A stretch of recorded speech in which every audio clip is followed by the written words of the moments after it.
పాలధారల్లా పరవళ్లు తొక్కుతున్న Niagara జలపాతం పర్యాటకులను కనువిందు చేస్తుంది. ఇక ఆలస్యం ఎందుకు, మీరు ఆ జలపాతాన్ని చూసి తరించండి. మహారాష్ట్రలో కురుస్తున్న వర్షాల మూలంగా జలపాతం కొత్త అనుభూతిని కలుగజేస్తోంది. తెలంగాణ రాష్ట్రం ఏజెన్సీ ములుగు జిల్లా వాజేడు మండలం చిక్కుపల్లి అడవిలో ఉన్న జలపాతం పర్యాటకులను విశేషంగా ఆకర్షిస్తోంది. తెలంగాణ రాష్ట్రంతో పాటు భారతదేశంలోని వివిధ రాష్ట్రాల పర్యాటకులు ప్రతి సంవత్సరం ఈ సీజన్లో బోగతా వాటర్ ఫాల్స్ సందర్శిస్తూ ఉంటారు.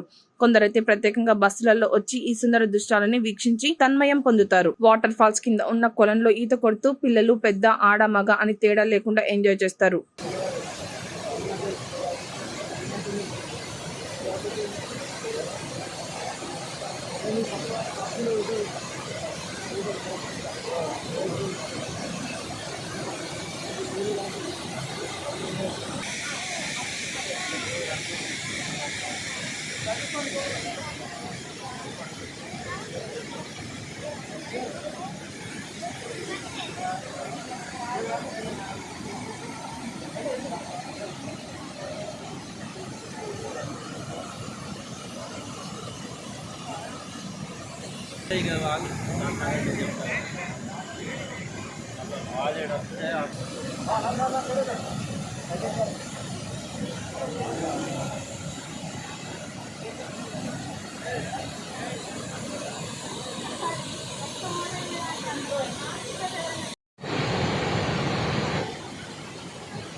బియ్యం 5 వచ్చాడు కలెక్టర్